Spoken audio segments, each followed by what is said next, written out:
Assalamualaikum warahmatullahi wabarakatuh. Halo Sobat Kesling, perkenalkan nama saya Anita Yudianti dari Peminatan Kesehatan Lingkungan, Jurusan Kesehatan Masyarakat, Universitas Islam Negeri Al-Adin Makassar. Pada kesempatan kali ini, saya akan mereview sedikit isi dari jurnal yang berjudul Environmental Chemical Contamination in Food Review of a Global Problem, atau kontaminan kimia lingkungan dalam makanan. Dalam masalah ini tinjauan masalah global. Nah, perlu kita ketahui bahwa kontaminasi kimia merupakan masalah keamanan pangan global. Ada banyak zat yang berpotensi beracun di lingkungan yang dapat mencemari makanan yang dikonsumsi oleh manusia. Dalam kasus tertentu, seperti logam maupun timbal, dioksin, dan polikloriniasibinetil dapat mencemari lingkungan. Penggunaan pestisida pertanian dapat menyebabkan kontaminasi makanan. Demikian pula, obat-obatan yang digunakan pada manusia dan hewan dapat mencemari saluran air serta menimbulkan risiko kesehatan bagi manusia. Paparan pada tahap kehidupan yang berbeda juga dapat mengakibatkan efek toksik yang berbeda juga. Misalnya, paparan prenatal terhadap polutan organik persisten telah dikaitkan dengan peningkatan obesitas pada masa kanak-kanak dan peningkatan tekanan darah. Selanjutnya, efek toksik yang terlihat tergantung pada kontaminan yang bersangkutan, dosis yang diterima, ataupun individu itu sendiri. Misalnya, banyak kontaminan telah dikaitkan dengan peningkatan risiko kanker. Kanker kulit telah dikaitkan dengan paparan jangka yang panjang terhadap air minum yang telah terkontaminasi oleh arsenik. Nah, dapat kita simpulkan bahwa pemahaman kita mengenai risiko kesehatan dari paparan gabungan lebih dari satu kontaminan dan sarana yang kita dapat menilai interaksi tersebut sangat kurang, sehingga dapat dilakukan program pemantauan, baik secara nasional maupun global, untuk pemantauan kontaminasi tersebut, sehingga dapat menilai keamanan pangan.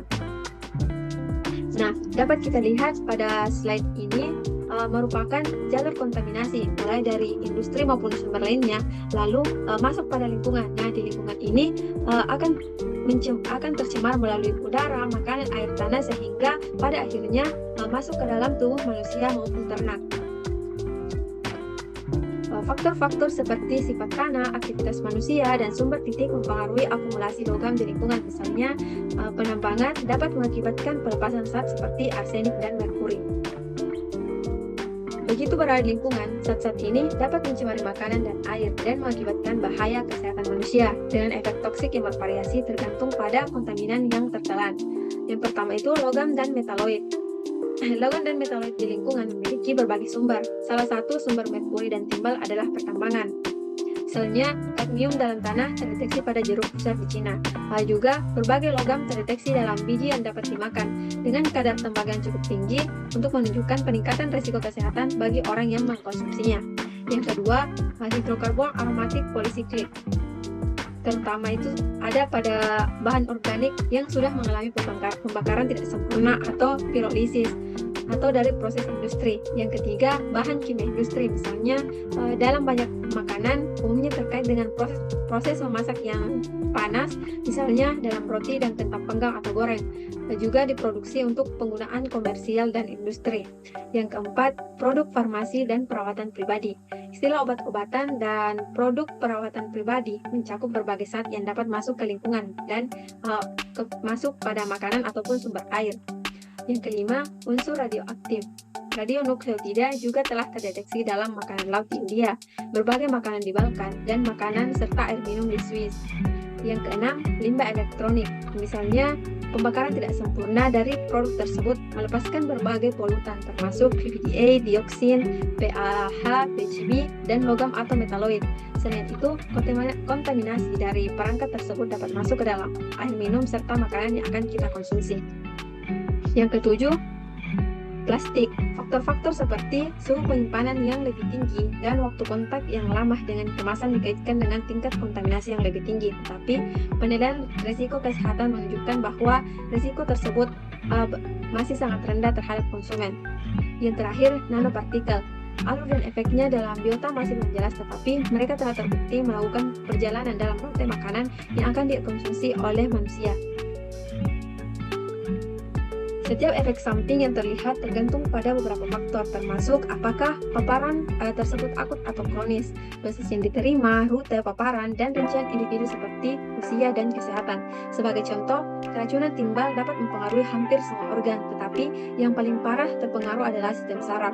Pada orang dewasa, paparan jangka panjang menghasilkan penurunan kinerja kognitif. Tanda-tanda yang lebih parah seperti kesulitan belajar dan masalah perilaku terlihat pada bayi dan anak kecil karena mereka ini lebih sensitif selama masa perkembangan saraf.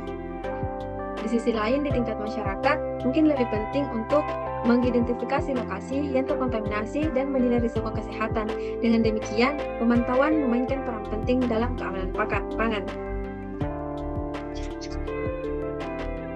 Setelah sumber kontaminan telah diidentifikasi, sangat penting untuk meminimalkan kontaminasi makanan. Untuk tujuan ini, ada peraturan di tingkat nasional dan internasional untuk membatasi makanan yang terkontaminasi memasuki rantai makanan manusia. Dalam beberapa kasus, undang-undang ada untuk menilai tingkat kontaminasi makanan. Misalnya, arahan kerangka strategi kelautan di Spanyol memantau kontaminan dalam jaringan makanan laut yang dapat dimakan dan ditujukan untuk konsumsi manusia. Menilai tingkatnya terhadap standar keamanan pangan UE yang ditetapkan. Badan Lingkungan Federal Jerman memantau lingkungan menggunakan survei lingkungan Jerman dan biomonitoring manusia menggunakan bank spesimen lingkungan Jerman. Penilaian risiko bertingkat juga dapat digunakan untuk mengidentifikasi titik kritis dalam sumber kontaminasi. Sebagai contoh, sebuah studi logam dalam tanah dan makanan di Taiwan mengidentifikasi lebih dari 600 situs yang terkontaminasi logam selama periode dekade yang merupakan dapat ditargetkan untuk upaya remediasi. Nah, setelah sumber kontaminasi telah diidentifikasi, mungkin untuk mempertimbangkan cara terbaik sehingga dapat meningkatkan keamanan pangan melalui berbagai metode. Metode umum yang dapat digunakan untuk mengurangi paparan lingkungan terhadap kontaminan adalah remediasi tanah. Berbagai bentuk fitoremediasi dapat digunakan untuk menghilangkan kontaminasi dari tanah atau untuk mengurangi kontaminasi tanaman. Paparan kontaminan pada makanan juga disiapkan untuk konsumsi dan dapat dikurangi dengan menggunakan alternatif penyimpanan yang lebih aman seperti edible film and cutting.